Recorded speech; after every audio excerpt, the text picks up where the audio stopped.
Well, welcome back, everybody, to the Investor Shed podcast. I'm Nick Beveridge, here with my favorite co-host, Jeremy Kitchen. I'm so glad I'm your favorite co-host. Yes, you are.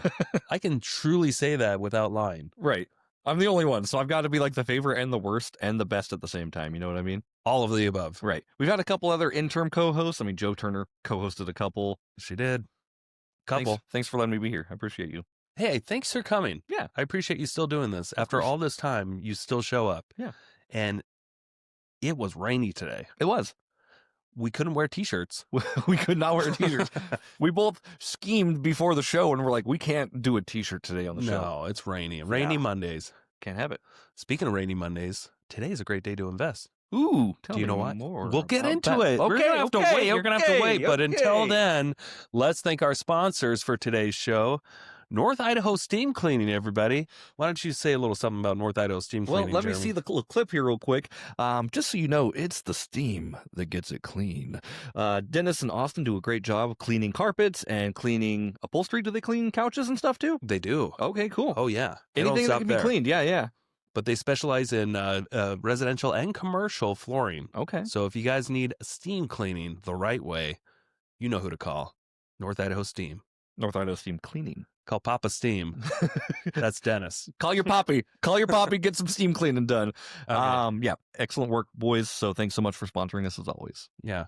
And if you want to be a sponsor on this show, maybe just give us some of your swag and you can do it too. The bar's low right now, so come on in. We'll talk about your product. The bar's low, but North Idaho Steam Cleaning is not. It's not. They actually do a very good job. I love Papa Steam. That's the first time my mom ever left a Google review, by the way. Really? Yeah. So she had my brother's house cleaned, and then she's like, he just did such a good job, and she was raving to me, and I'm like, will you please go on Google and just tell that everything you told me? She doesn't seem like the type that would leave a good review. She doesn't seem like the type that would leave a review. Or that either. I had to get her to the website and be like, just post what you think here and send it and give it the 5-star. Yes. Yeah.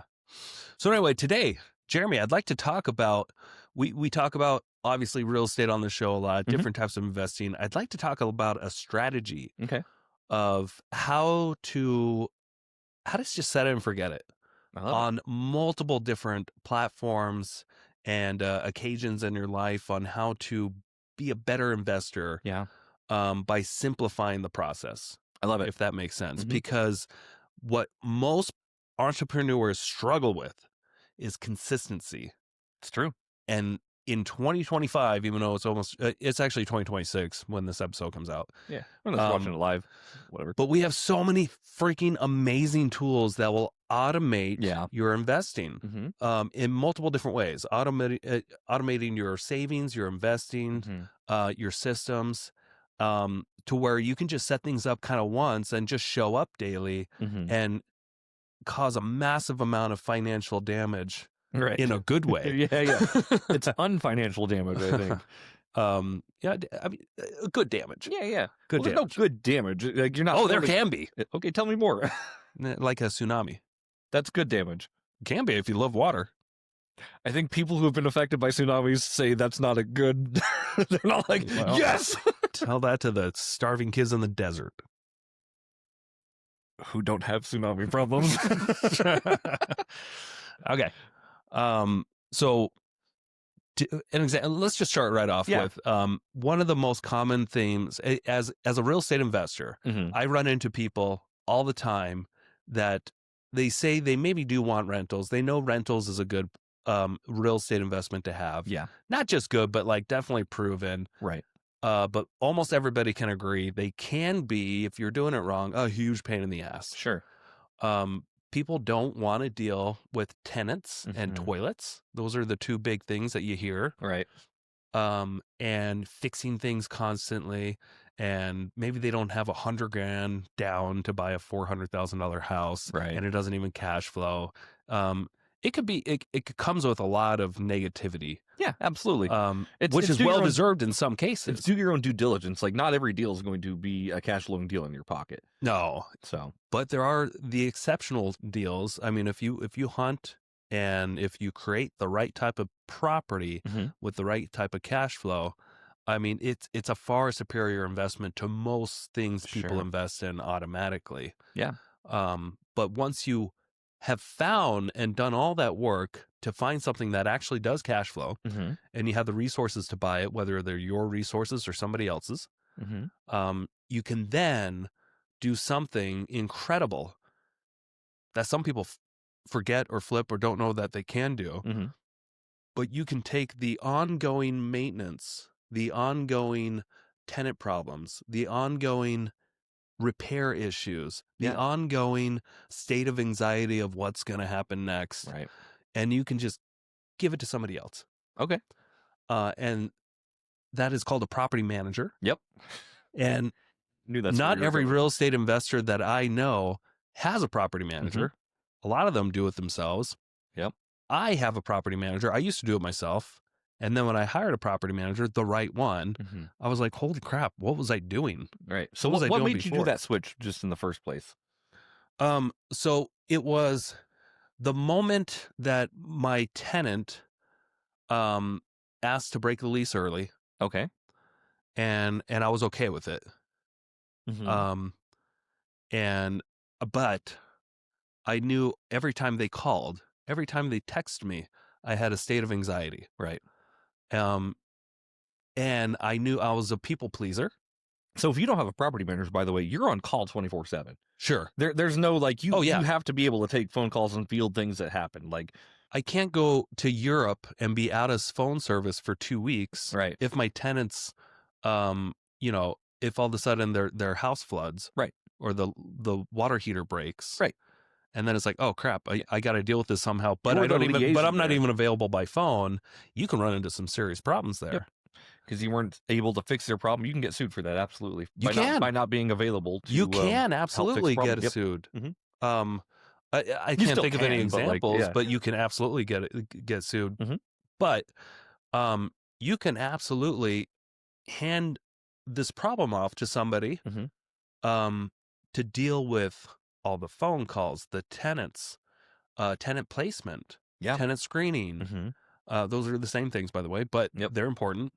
All the communication, paying all the bills, bringing in, collecting the rent, and with the rent, instead of the rent just going straight to the owner, the property manager can make sure that the utility bills are paid, and all that stuff. And that they maybe if you want to set up a little reserve and they have a reserve for CapEx. Sure. I don't personally do that. I'd like to have the rest of the money. Yeah. And then they just take their piece. My property manager, he charges 8%. Yeah. So he doesn't charge any other fees. Which is kind of standard in the industry. I think like somewhere between 6 to 10%. Yeah. For a long-term rental. Yeah. Depends on how many projects you have with the property manager too. Like if you have a hotel building or an apartment building, it might be closer to like 5 to 4 per unit. Yeah. You know what I mean? And when I got over 10 rentals, he actually dropped his fee to 6% for me. Yeah. And then over time, I sold a bunch of rentals. I wound up with like 6 or so. Sure. And I don't know if he ever upped my fee back to 8%. Maybe not. I haven't really checked. Okay. But I haven't noticed because I don't. It's such an insignificant amount. Right. That all I notice is that money hits my account every month. Every month, money hits my accounts in different property, different accounts. Right. And I get to review what happened. But I don't have this. I never have a tenant calling me. Right. So and if I ever do have an issue with one of the properties that is beyond just an annoying little quick fix or something like that, if something like a water heater did break down, right, my manager might actually reach out to me and just say, hey, the water heater went out, you want me to take care of it, or do you know somebody, like, do you have somebody that you want to be involved at all? He does that as a courtesy for me because I used to be really heavy into the construction aspect and like to save money. Most of the time I'm just like, go use this guy. But he still handles everything else. I don't now have to drop what I'm doing and go deal with a water heater. Right. And go to Lowe's and get the right water heater and figure it out, and then get the other one out and find a plumber to hook it up right and all that stuff. All I simply have to do is just say, you can deal with it, or deal with that guy, or you know what, Ryan, you don't need to call me anymore with this stuff. I'm out of the construction game. Right. That could be an option too, but I prefer that with those kind of heavier, above $500 fixes. Just give me a call. Is that what you tell them then? So anything like above 500, give me a call. Um, I can say that. Sure. That's absolutely what a lot of people could do. Hmm. I usually we just kind of have an understanding that like anything major, just give me a call. Yeah. So major can it's usually something like a significant appliance, Sure. or something like that. But for the most part, it's just such a relief, Hmm. mostly off my mind, that I don't have to be constantly available Yeah. for bad news. Because whenever a tenant calls, it's usually bad news. It's Right. not like, hey, I got some good news. I'm going to give you extra money this month. Hey, I tilled the backyard. I actually um, made a really cool garden. yeah. Hey, guess what? I got rid of a pet. Yeah. No. Ooh. They're usually Yeah. When they call you, is something. whenever a It's when it's tenant is needed. getting a hold Hmm. of you, it means drop what you're doing Right. and come fix a situation here. Yeah. And I don't have to get those calls. That's awesome. It doesn't mean I don't pay for it, but I would have paid for it anyway. Right. It's you're Um, either paying with your time or you're paying with something else. And what you're talking about, like this episode is fixed on, automatically doing things to save you to invest, right? And I think yeah, the investment with this is the investment in your time that you get back by not yeah, having to be available for all of these minor things. yep. So with my Hmm. rentals, I truly have it on set it and forget it. Yeah. I've got and maybe not to 100%, Right. but It would never the be majority of the 100%. process. Yeah. I have a rental property that's ready to go. I got the property manager that's going to take care of the tenant stuff. Hmm. I have a bills that come in, which is usually the mortgage and maybe if it, um insurance or something like that. Right. And I set that on automatic payments, Hmm. so I don't have to remember to pay my payments anymore. Sure. And it just comes out of that account that is not one of my personal accounts, but that LLC that owns that property. Yeah. That's the fund that is dealing with that, and almost everything's automatic in there. Right. It automatically collects the or pays the mortgage. Hmm. Plus, it automatically pays even more Hmm. than my mortgage, because I know I want to get a certain amount of, I have a 30-year loan set up on almost all Sure. these mortgages. But we've done the math in prior episodes Hmm. where we talk about paying a little extra than your minimum monthly payment. Yep. And depending on how much you can afford and what makes sense, there are diminishing returns if you pay too much. Right. You can But overdo we it for found a sure. sweet spot on most of my mortgages is somewhere between $100 and $200 a month. Yeah. Paying extra will significantly reduce the amount of time, like 4 to 7 years Yeah. That's off the incredible. mortgage or so. And all the interest saved is like a lot of these, it's like, oh, wow, I'm going to save like 17%. Right. Um, it's like a 17% return, Hmm. versus, just making the minimum payment and stretching it over the entire course of the loan. Right. And that just depends on what your strategy is and what you actually want, of course. Like, and we Yeah. talked about that as well. Like, that is one way to save money for sure. It's not the only way, but it is one way that if you are trying to be money conscious of where your money's going and how to get the fastest return on it, that is one way to do it. Yeah. It's just a strategy. Yeah, just a a fun one. strategy. So I like the rental thing for sure. Like, I think your time is more important spent other places. I don't have any rentals currently, so like if I did though, I would definitely employ a property manager. Like when we Yeah. had one Well, together. you had one. Yeah, we did have Yeah. one, but I don't Mhm. currently have one. So Yeah. And that, um, and that had its advantages and disadvantages it did. on that particular one. We learned a couple things. We implemented things in the future as well, so it's all good. Yeah. Okay. So the next one I want to talk about is investing automatically in either a brokerage account for your retirement, or if you don't even have one, if you just want to invest regularly. Yeah. Rich people buy assets with the money that they earn. Yep. And I'm a firm believer you should always be spending the money that comes into your account Hmm. on something. Yeah. Whether that's you're spending it on savings, Mhm. and it's going into another account, or I mean, this is a form of savings, investing in the S&P or something like that. Sure. And in previous episodes, we talk about how we like I've never actually invested in the S&P. Yeah, yeah. I actually did this morning. Okay, I'm sick of finally saying that I welcome to the club. yeah, and I found out how easy it was. And something that's been tried and true for like basically as long as investing. You are in the club. Yeah. So and one of the reasons why I haven't invested in it is simply just because I just enjoy individual stock picks. You enjoy that, and you enjoy because I know those more, but I also know that the S&P is tried and true and very predictable in general over time. So why not invest in that too automatically? Right. And what I've heard with that is like, obviously with the S&P, like it's weird because you're just giving the money to like a fund basically that buys these investments for you. These people know a lot more about investing than I do. They pick the 500 best companies, which they drop off, they come back on, some fall off indefinitely. These people watch the market much closer than I ever could. And to say that I could beat the market at their own game is blasphemy, to be honest. I know you can do it because you spend a lot of time at that, but you spend a lot of time going back and forth, doing your options, doing your margins and everything like that. Like it's a time sink for you. Now you could hire a financial advisor to make these choices for you as well. Again, but that's just those are my active investments. Well, those are your active investments. I actually, but what I'd like to talk about today more is just set it and forget it type of investing. And truly, my Tesla, I'm a firm believer in the Tesla stock. I have for a long time. I buy Tesla every day, and I buy it every week. And a little tip here: Mondays are actually historically a better time to buy stocks than where I was automatically purchasing Tesla stock for like a couple of years on Fridays. Okay. Probably the worst time to buy, because that's usually when a stock on average is when things are going up. And you might be thinking to yourself, well, yeah, you want to buy things when they're high, right? No.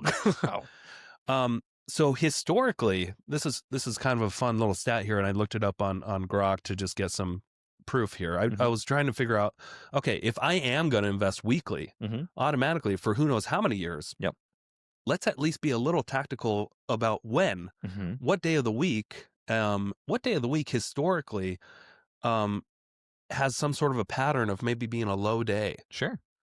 And it was very nice to me. It's a good move. You should actually, if you're going to be buying regularly, Mondays are a great day because historically. Hey, quick commercial break here. Thank you so much for listening to this podcast. I really do appreciate it.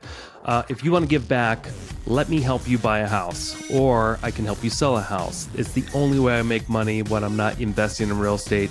I don't make money on this podcast or the events I do, but I do make money only when I help people buy and sell houses. So if you're looking for your next investment and you're here in North Idaho, I want to help you personally. If you are not in North Idaho, I can still help you out. I have a vast network of referral partners all across the country, and I can find the right real estate investor savvy agent for you so you don't have to. It doesn't cost you a thing. Thank you for your support. Back to the show. The S&P would lose money if the stock market was only open on Mondays. Sure. It would lose money over time. Okay. Meaning that it's typically at a his counterpoint to that here in a second. Go ahead. I know what you're saying. Yeah. I know what you're about to say. But I'm just saying, why not take advantage of that and buy on those low days? And it did some quick math, and it said that, okay, historically, because of the Monday dip, if you were just to buy on Mondays, you will approximately buy almost every decade about 2 to 3% more, just by simply having that as your, it's a small amount. Sure, it's not huge, right? But that does compound over time. But it compounds over time. Yeah, 2 to 3% every decade. That's a lot, in my opinion. Yeah, absolutely. It's enough to choose, Monday over Friday, right, as your reoccurring day, because with my bank account it doesn't matter. Right. It's not like I have more money on Fridays to spend than I do Mondays. Yeah. I mean, most of the time, like my paycheck comes in on Friday. I can pay myself whatever I want, of course, but like the paycheck comes in on Friday. So that's not when I invest either. Most of my stuff, the majority of it does actually happen on Monday.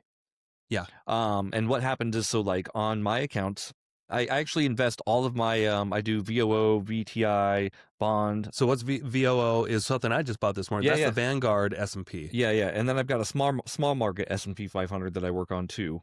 And then I do bonds, which are like just automatic. Yep. Anyway, these are super like conservative. $2 to $5 a day in each account. They call you right wing Jeremy because you're so conservative with your Nobody calls me investments. that. No, but like what I'm saying is like rather than try to time a Monday, I just like time in the market is better than timing the market. And I know like Live 2 daily. to 3% over time, it is a pretty big chunk. But also like if I'm investing every single day, I'm playing the dollar cost averaging game. Sure. You know what I mean? Oh yeah. So Yeah. I just don't know why. So you invest how much a day? in all It's the like accounts, it's like anywhere between $2 and $5 depending on the account. It's like $4 in Tesla a day, $3 in VOO, $1.50 in bond. It's just like it's little itty bitty chunks that come out of my account every single day. Yeah. So like Robinhood, like it's like $20 some every day, and I'm like, oh cool, I didn't have to think about that. Yeah. And then I do with Ally, I do automatic investing into my savings accounts as well. Right. So I've got like, my 6 months emergency fund. I fund into my IRA account that I can deploy into next year. I've got a fund money fund that like, this is money that like, I just get to spend that I feel I deserve. Sure. Why not? Yeah. I've got a business account for Quinn to set up for a business I'd like to set up with her eventually. Yep. I got like 7 or 8 things that, $10 to $15 every week on those ones. I do weekly on those ones. Right. Because that's just going into a savings account that's getting a high yield basically. So it's at 3.8% interest right now. Yep. So it doesn't really matter when that money goes in. I just try to do those on Mondays just to get it in at the beginning of the week. Good. Yeah. Okay. Great advice. Mm-hmm. So here's what I did this morning. I went to the Robinhood app for those, and I'm just saying this for those that don't know how to buy the S&P. It's as simple as this. Just go to the Robinhood app, assuming you have one. Right. Create an account. There's also E-Trade and a whole bunch of other ones. Get some money transferred in there to use as your brokerage account. You can buy all the stocks and everything you want. Go to like what a lot of people buy Vanguard because it's a super low fee. Yeah. Very, very low fee for buying that index fund. Funds. Yeah. Yep. Not mutual funds, index funds. VOO is the ticker. So that's how you would search for it on these brokerage platforms. So you type in VOO, you click on it, and you can hit the trade options, and you can hit the buy after that. And then I purchased $500 this morning. Cool. And then I want to reinvest, even though I do buy other stuff, and I don't have the extra cash, Jeremy. I don't have the extra cash to just like buy as much of this stuff as I want or make it replace one of my current investments. Right. But I do know I've been talking about it for a while, and I just need to do it. Yeah. So I just decided to put in an amount of money that I would never noase. Yeah. But that's what I do with these little things. Like, so they're like, $10 to $15. I'm not going to feel that.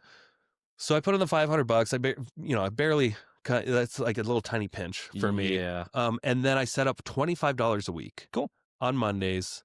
And I did that after I purchased this, and it's a quick little swipe. Then you can go back to it and buy it again. And you can hit up in the top right corner. I can forget what it's called, but like buy other options or buy options. And then there's a reoccurring investment. Yep. You can hit the reoccurring investment option. I love it. And then you can set it up for how much. Do you want to buy it weekly or daily or monthly or what? I don't click the weekly. Yeah. And I was like, oh, it's only giving me a Tuesday option. But so I just click that, and then you move on, and then it lets you click the calendar day afterwards. Yep. So don't let that confuse you. Yeah. Because for me, it's Monday today. So it's just assuming that I want to buy it starting tomorrow. Right. So I just click that, and I go to the next screen. And then you can click what actual day you want it to start. Sure. And that's when I wanted it to start next Monday. And I click that, weekly, $25, swipe up, done. Yeah. Done. Set it and forget it. I don't have to think about it anymore. I'm never going to feel that $25. I'm never going to notice that it's gone. Yeah. With somebody out there listening, maybe that's not $25 for you. Sure. Maybe you will feel that. So why don't you do it and do it for $1? Yeah. Or do it for $5. Do it for something that you're just not going to notice, because I'm not going to notice that 25, but here's what I'll notice. Right. I'll notice in 10 years, that's $12,000 in contributions. Yep. Right there. Not including the compounding investment returns that it will produce over. I do like when I get the dividend paid emails. Those are my favorite. I know like you do Tesla, which doesn't do dividends, of course. Yeah. But it's nice when like you look at your account, it's like you've been paid a little bit extra. The slice you put in, it's growing, and it's now your stock might be down, but like at least you've like made money off it. And I like to think about things in, how much is that for me. Mm-hmm. And I think, man, that's a used Jeep Wrangler. Yeah. That's just by that $25, Yeah. and a decent one too. Nothing horrible. Yeah. But that's how I like to think about it. And there's a good chance it's going to be more than that. Yeah. And that's what you want as an investor. You always want to assume the most conservative return over time, which would be zero returns. Right. But know that over time, because this is also, you're constantly investing into it. Yeah. The math with the compounding returns at 8% on the low side, Mm-hmm. is going to be, and sorry, I don't have an example here of what that $25 investment is. Yeah. But I can do it real quick if you want to take over. Yeah. So like I said, what we're talking about is just doing little baby investments kind of on autopilot, so you never have to think about them again. I'm going to pull up my phone here. Like I said, Nick does use the Robinhood app. I use Robinhood as well. What I use for my high yield savings is Ally Bank. They've statistically given really good returns. It's all FDIC insured, of course, so each account is guaranteed up to $250,000, just like a normal bank would be. And it's just a good way to kind of have a forced savings account, if that makes sense. These little bits of numbers, they just kind of go out to my accounts and I don't feel it, which is really nice. I'm not putting in, $500, $600 at a time in one spot. I'm diversifying a little bit. So yeah, it's just little bits. Thanks to AI, we have the answer. I love it. Okay, so if I were to invest that $25, going off the historic average with this S&P 500 tracker, what that thing should be worth, not 12 grand, $22,000. Yep. That's going to be your historic returns with that figured out. Sure. So pretty nice. Yeah. And this is how investors make a lot of their money over time. It's compounding returns, right? Automatically investing in multiple different things. Yeah. Don't put all your eggs in one basket, for sure. Yeah. And minimizing the liabilities that they're purchasing on a regular basis. Right. And the example it gives you, by the way, it does say the example for the optimized growth in a tax strategy like this is actually investing these funds into a Roth account or a traditional IRA. That way you do get those tax-free benefits when you retire. Oh, sure. Yeah, we can. Like, if you wanted to really, really maximize, we're doing this just in brokerage accounts in our names right now. So tell us how that works. Tell us how what works. How do you set up a Roth IRA? You set up a Roth IRA. It depends on if you want to self-direct it or not. There's a lot of different ways you can go. We're talking about Vanguard stocks right now. Vanguard has an IRA. You can just go to the Vanguard website, get on an IRA. You don't have to talk to anyone. You don't have to talk to anybody. You can just go to a website. Okay. People like that these days. Yep. People like not talking to people. Yep. So you can just go on a website and then you can buy anything that Vanguard offers. So if it's a VOO, VTI, or any other Vanguard stocks, you can put wherever investment in whatever piece of that you want. Cool thing about it is tax-free or tax-deferred growth, depending on which account you get. So traditional, it's tax-deferred. Roth, it is tax-free. You don't get a tax deduction for putting into a Roth account, but you do get that tax-free growth at the end. Traditional accounts, you get the tax deduction for putting the money in your Roth IRA, or not your Roth, your traditional IRA, excuse me. But then when you take that money out, it is taxed at retirement. Retirement age currently is 59 and a half. Yep. So again, this is a long play if you were to do that, but it is a way to optimize so you don't have to pay the tax bill on these. Because when you take that money out, it's going to be taxable income. Yep. Right. Okay. Yep. It's sure. Yeah. We're gonna get hit pretty hard on it. And if you are an investor, though, probably a real estate investor, yeah, taxes probably don't scare you as much. No, it's just something like you pay the price of entry, basically. Right. Okay. So another example here. Then we've talked about this before. The Bitcoin rewards card. Yeah. You can. We have credit cards that every time we buy stuff, every time we do the bad sin of just purchasing with our debit card, with our credit cards, automatically it invests in Bitcoin in a certain account. It's literally automatic. Like, you don't have to do anything else. You just have to buy stuff with your credit card. Here's what I'd recommend: pay it off every month, so you're not paying the interest, and then you're just completely voiding any returns that you're getting. Because with credit cards, some people don't know this, but you're not actually going to get charged interest unless you don't pay off the balance that you get each month. Yeah. So it is literally a free credit line for a limited amount of time every month. Yeah. Which I did not understand that until I was 38 years old. Yeah. Which is today or now. Not today. Yeah. I learned this like a few months ago and I was like, yeah. I always thought that you just started paying interest as soon as you started using it and you just want to pay it off real quick. I didn't know that you actually have like 30 days or so. So learn something new every day. And I'm the kind of guy that's obsessed with finances and stuff like that. And and even I didn't know that. So I'm trying to do a better job of explaining things to our audience, right? Assuming that maybe some people are out there like me and they don't even know how rivers work. What's a river and what's a lake? I didn't know that till my early 20s. Yeah. Like, just mountain runoff water that runs into the ocean. Yeah, I didn't know the snow creates rivers. Yeah, I missed that part of school somehow, but that makes sense. Yeah. That's why they move, huh? It's got to come from somewhere. Yeah, I didn't know. Yeah. Another way to, I guess, set it and forget it, we're talking about Robinhood, but, Acorns account. You actually got me set up on Acorns. That's another thing I wanted to talk about next, and you stole it. Good job. Go ahead. You can take it. No, I want you to take this one. I'm just glad you got us into this one. Yeah. So it just kind of makes sense with these little automatic investments, right? Yeah. Back in 2019, when we started Ginger Snap, you were saying like, hey, you should just start putting like a little bit of money in a way, seeing what happens. Yeah. So I started an Acorns account and didn't think much of it. Did I tell you to get the Acorns account at that time? Yeah. Okay. Yeah. Because a couple years before that, I think I got the Acorns account, and it's what seeded my stock investing portfolio that I have today. Yeah. But anyway, tell people how this works. Yeah. So I've actually so you can do a couple things on Acorns. They're just like a save feature, which it's every time you swipe your debit card that's attached to the account, you can do the roundup feature. So say your purchase is $4.51. You can round up to that purchase to $5, and it will invest 49 cents for you automatically into an S&P or like a mutual fund type of thing. I don't know where it goes. Yep. It doesn't tell me, unfortunately. That's the thing I don't like. I can't even remember where it went to. I think mine went into a REIT or something like that at the time. You can choose you can move your money around. You can choose like the couple options you can choose are like aggressive or yes, that's right. Yeah, aggressive or neutral portfolio type of thing. So I think I'm on neutral or something like that. Yeah, because I was like scared of growth but scared of losing when I set it up. But once you set it up, you can't reset it up. What I loved about it though is it was a great. I had a hard time saving money at the time because I was a broke real estate agent when I first got that app. But I had to spend money every month on a debit card. Right, you have to spend this money. You have to, but you never notice. You just honestly never notice, right? If you're paying $21.50 for something versus $22. Yeah.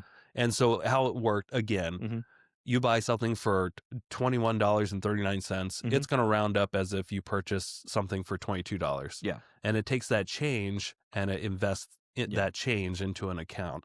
And over time, you swipe your card a lot for all kinds of different things, even as just a normal person without a bunch of rentals and projects and stuff like that.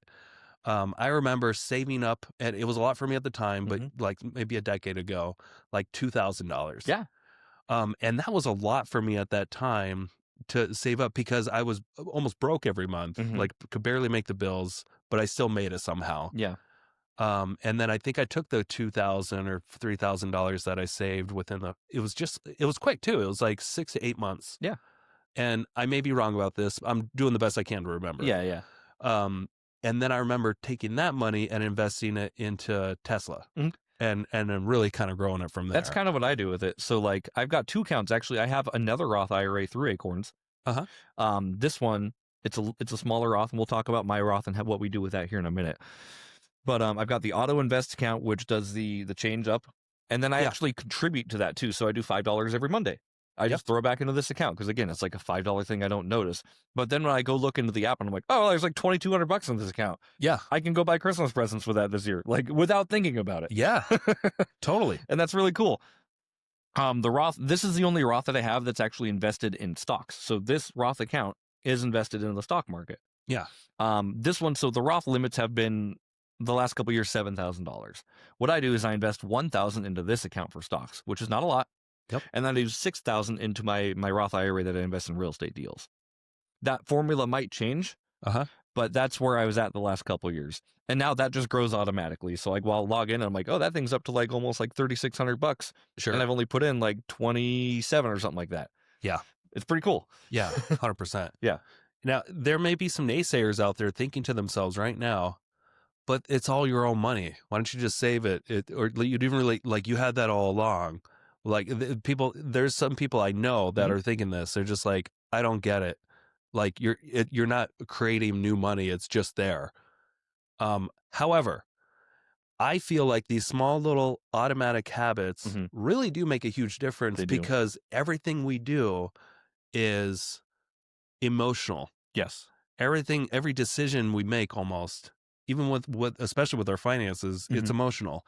And when we have a little bit more money to spend, it gets spent. Yes. That's how our culture is. That's what most people are used to doing. Unless you're one of the, 17 to 20% of the people out there that are really just very good and about budgeting. Right. Most people are not. Yeah. Including myself. A lot of people Including are me not good too. enough, but so these extra tools will help you budget without having to think about it. Yeah.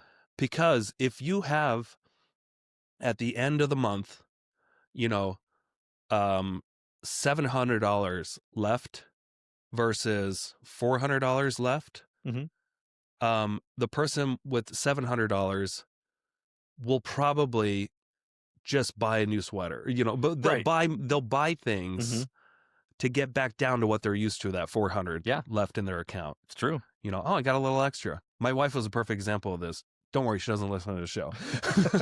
But when I met her, she was amazing. She can read. She lives on her own. She pays all her bills. She has great credit. She had fucking every payday. Yeah. She spent all her money. Yeah. And she went down to where she had like $40 left in her account. Yeah. I've been there too. Almost without question, she just spent all her money. And it was very apparent to me that this is just the way most people. Yeah. It wasn't just her. No, not at all. Everybody in my life prior to that was similar. That's just our American culture. Yeah. I would have had no idea, by looking at her and hanging out with her, that her bank account was so fragile. Yeah. And she really had to make sure that she spent things correctly. But she would never hesitate to go out with her friends and spend $100 on drinks, and that kind of stuff at that time in her life. It still does. Yeah, but that's okay. I mean, spend a large amount of money on just going out and food On an and this nice sweater right? experience. Yeah, experience culture. There's nothing wrong with that. Yeah, but I just think it's very risky to put yourself in that financial situation every month to where things are so tight, you literally have a laughable nothing every month. So having something like if she had acorns, I'm sure she would still get by every month and still be able to make her bills and still have great credit. Yeah. And would have never have noticed everything getting rounded up. And at the end of each year, she has an extra $4,000 or whatever to invest. Yeah. If that makes sense. Yeah, absolutely. Because also, when we got to, we first started dating and stuff, she just happened to have with her employer, 10% or 15% of her income was going towards a retirement account. Yeah. She had like 30 or 40 grand in a retirement account because she didn't have access to it. Right. So you can, even though she never really noticed that really coming out of her bank account because she was just used to it. Yeah. And most people just get used to what the money that they have to spend every month. Yeah. And they want to spend their money. Yeah. I'm just encouraging, really spread it around and make some of your spending habits your investing habits. Yeah. Do you ever penalize yourself? How? Like, so if you end up buying something that's like $100, I was really good at this for a while and I kind of fell off the bandwagon. But if I bought like a liability that was $100, yeah, I would hit myself, not like physically, but like I'm like, okay, I did that to myself. I bought something for 100. I'm going to put 200 into a savings. No, I never really think about it that way. Yeah. But like that was like something that like really focused me to think about my spendings. Like I'm hitting myself like, all right, I did a thing that I shouldn't have done. Now I'm going to tax myself harder and like hit myself and like really go down to zero at the end of the month and like, all right, since I did something like that was a liability, I'm going to hit it into an investment, and that'll make me feel good about buying the thing. Yeah. I did the opposite. Okay. I felt like, a few years ago, all I was spending, I was spending all my money, Yeah. almost all my money on investments, Yeah. fix and flips, Mm-hmm. house builds, You're spending other people's money too. spending other people's money on that stuff, Mm-hmm. raising capital. Yeah. I spent all my money for the course of a couple of years in buying rentals and overdoing it and over obsessing Yeah. with my financial future. Mm-hmm. Um, and I would not really allow myself to buy anything fun. Yeah. That was fun for me at the time, Right. and then something happened where I ran into some financial trouble Mm-hmm. by over leveraging. I had some partners that embezzled a bunch of money, and then it just started collapsing Yep. like a house of cards. Yep. Um, Fortunately, it wasn't a real house of cards because I had all these rentals. Right. But I lost Mm-hmm. $1.8 million in true losses. Right. And what did I have to show for it other than experience? I'm glad I had the experience. Sure. But I did not have a second home. I did not have a bigger TV. I did not have a boat. I didn't Right. have a camper. I didn't have an ATV. I didn't have all these things that, that at least I can say, well, at least Yeah. I failed and I had this stuff or Right. something like that. I didn't have any of the fun stuff and I still failed that hard. Right. So over the last couple of years, I've allowed myself I'm still investing. Right. But I probably spend 25% to 30% of my income on fun stuff. Sure. And that's okay. Vacations. I bought the ATV. We bought the camper. Yeah. I bought a cabin, building a cabin. Mm-hmm. I'm not overdoing it, but getting pretty darn close Sure. to overdoing it. And that is a personal, emotional Yeah. reaction to my overdoing it with the investments and not living a fun life. Right. Okay, we're going to live a fun life. There's a balance, whether we there have for a sure. financial collapse or not. Right. But at least I still have a solid base of rentals, and I can afford the junk I'm buying. Yeah. If that makes sense. That's what I do kind of. I know I touched briefly on it on Ally, so I have a fund that's specifically set up for vacation fund. Yeah. It's automatically funded every single week. So like that's money that like when we want to go on vacation, rather than like looking at my credit cards and being like, oh, we can just put it on a credit card. Like I look at my account and I'm like, well, we've got like $1,700 in this vacation account. That's all blowable money. Sure. Like, where do you want to go? Yeah. So like it's like you gotta have some blow money. Yeah, yeah. Like I feel like in order to have some sanity on what you're doing, right. That way you can go create more blow money. Yeah, exactly. Or else you may lose your enthusiasm or you may lose your momentum. Right. Just depends on what you're. If you're never blowing your funds, you might be asking yourself, like I did, what was the point of all this? Right. And that was the problem. Like I overworked myself. I was like, what am I even doing this for? Yeah. I totally forgot to treat myself to anything. And so now I might be over treating myself. Yeah. And I'll find a balance someday in the future. Will. Yeah. I should slow it down with the expenses, yeah. But I'm not at a point where I'm breaking anything yet. Yeah. But I'm an extremist. I might break something soon. You might. You never know. So yeah, and you'll learn it live. Another thing we talked about was obviously we touched briefly on the IRAs and what you can do with like a Vanguard if you just wanted to buy a stock. Nick and I actually have self-directed IRAs. We do. And we can invest in real estate deals where we find that we know the most about, we can take ownership of, and we can set our own terms. We can. Yeah. Automatically. And I set up automatic payments to pay you every month so I don't forget. You do. Thank you for that, by the way. I appreciate that. Automatically. Automatic, baby. No, that's actually through my solo 401k. Same kind of thing here, but these accounts you can invest with whether a self-directed IRA or a solo 401k. We use directed IRA for those accounts. Yeah. Incredible people to work with. Matt Sorensen and Mark Kohler and their whole team is just really great over there. And I feel like the fees are easy. I think it's like $350 or $400 a year per account. There's very no like affordable. There's no like hidden fees in these accounts. It's just like you pay once. You don't pay per investment. You pay per the account. And if your account is $6 million, you still pay the $400 annual account fee. Yeah. So it's not based off what you have, which is nice. Basically, a couple things here. So I do real estate notes out of my 401k and my IRA. Pretty easy. Money comes in automatically. I don't have to think about it. And then so for funding that deal, or so for funding those accounts, the IRA is another thing with Ally that I have set aside. So I'm putting money aside, not all of it. If I were to break it down, actually, Roth IRA conversions are contributions, sorry, are going up to $7,500 in 2026.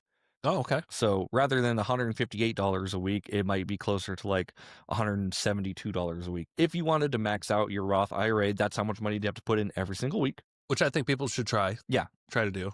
Max it out. Might as well. Yeah. It's just, you're just going to net more money over time. Right. Yeah. And I agree. And we're just like, if you break that down on a 52-week year or whatever, it turns out to be like $172 a week, which is a lot. That's why I start saving the year before. Right. So like in my account, my Roth IRA account, I've got like $4,000 in this account ready to deploy. Yeah. So now I can conjure up 3,500 from somewhere and just fund that whole thing. Totally. Yeah. All right. And what else do you fund yours with too? You do real estate deals as well? Yeah, I'm in a holding pattern right now. I have money available, ready to go. I'm just waiting for a deal. Cool. But I have it ready. Cool. We're presenting next week, by the way. So maybe you just tell people in the audience that you have a deal ready to go, or you have money ready to go. That's a good idea. Yeah. We'll see if it's available by then. Yeah. Yeah. So if you guys want to see us live, we're going to be at Kelly Clark's event. Live at the Garden. Live at the Black Diamond. What else did you want to cover on this one? Sorry, I kind of jumped back into Roth, but I wanted to make sure people knew that like that is an automatic thing that you can do. Yeah. I just want to encourage people out there, if you are like where I was 10 years ago and kind of struggling and not really sure, this is a good idea to invest in either real estate or stocks or something long-term, to invest or save. Yeah. Got to do it. But like you can barely get by every month. Yeah. At least set up something today. 2 baby accounts. Really quickly. These days, with our apps and stuff, it's so easy to set something up. Like I said, I set up an automatic investing before you came through the doors this morning. That will, as long as I don't touch it. Yep. Before you came through the doors, I'm saving and making a combination of around $22,000 in 10 years. Yeah. I will be 48. Yep. I'll still be under 50. And with that, I can probably buy half of a car at that time. Who knows? Or a robot. Who knows? Yeah, a Tesla robot, right? But it's money that I will not feel missing every week. Yeah. I won't even feel it. And it's less money that I'll have available for stupid stuff. That's true. That's what I love about it too. Like things happen automatically. So by the time I want to go buy something stupid, I'm like, well, I don't have the funds for that because it's all went somewhere. Exactly. And that's what I love about, and we'll do another show on this someday, but I almost want to write a book because I went on a 10-mile run yesterday morning with a great client of mine. And we talked a lot about, how we deal with our money. And I don't know why I just opened up about like how I think in this day and age, like with myself and the way I have my investments set up, how I really actually enjoy spending all the money that I have that available in my accounts because I have a whole bunch of credit lines and credit cards if I ever do have the emergencies. Plus I have my rental properties that have their own emergency fund set up. Yeah. So any money that comes into my account, I'm totally comfortable and fine spending almost all of it. Yeah. With having very little in savings, because I feel like it's, and we'll, another episode, another time. Sure. Dive into that, but it's setting everything up automatically that kind of helped me get to that point. Yeah. Where I realized I can do things a little bit differently and feel comfortable with that. Yeah. But it's less money that I have available for stupid stuff. I agree with you there. Like if I look at my account at the end of the month and there's a surplus, it's a dangerous time. Yeah. You're upgrading your PS5 or something. Yeah, exactly. Right. Like, yeah. But I do want to say, like, just before we kind of sign off on this one, like, obviously, like these little amounts, they do seem like they could be a lot for some people. And I totally get that. I think the mindset shift you need to kind of look at is like, how can I make an extra $100 a month? Do you need to work an extra half day every month? Do you need to pick up a couple side jobs? I think investing is just so important. And this is for like more or less the entrepreneur, not the average person who's going to not do these things. I think it's important for everyone. Right. But if you're having trouble like finding money and finding a way to invest, like start with what you know. Can you make more money doing what you know? Can you make money as a side gig? And really be disciplined. I would just start with how much money could I spend every week and not even notice? Yeah. And I would highly recommend you just do that now. Yeah. Do it within the next 15 minutes while you're thinking about it. Yeah.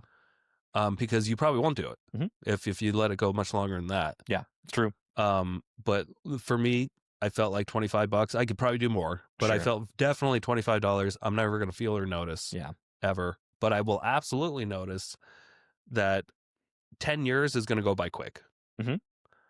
Because the last 10 years has gone by much faster than the previous 10 years, just because as you age, time goes faster. I believe that. I actually really believe that. And there's scientific evidence now that supports that. As you age, your time does go faster. You travel faster in time. Yeah. So I know 10 years will be here before I know it. Yeah. And you just got to be thinking that way. And how can you set up things automatically to help you long term versus kill you long term? Right. And having less money available for stupid stuff is the way I like to do it. I love that. That's the best way to think about this. All right, guys. I think we're done. What do you think? Yeah, I think so. I think so as well. As always, if you enjoyed the episode, leave us a 5-star review on Spotify, Apple Podcasts, or YouTube. Leave us a nice little juicy comment. We like those there. Yeah, we appreciate that. We've been getting some nice comments from people, and we appreciate that. You guys are so generous. We've been getting some mean comments too, and we know where you live. No, there's one guy who was like, bad advice about the credit card thing or whatever. Yeah. We know it's bad advice. That's why we said it was bad advice. No, it was great advice. Yeah, that guy's a dummy. Okay. Have a good day. Bye. Bye. Thank you so much for checking out the Investor Shed podcast. If you enjoyed your time, make sure to leave a 5-star rating and review on Apple Podcasts and Spotify. Follow along on YouTube, TikTok, and Instagram at The Investor Shed for shorts and promos about each episode. Do you want to be a guest or know someone who has great real estate investing advice and stories? Reach out to us at theinvestorshed@gmail.com.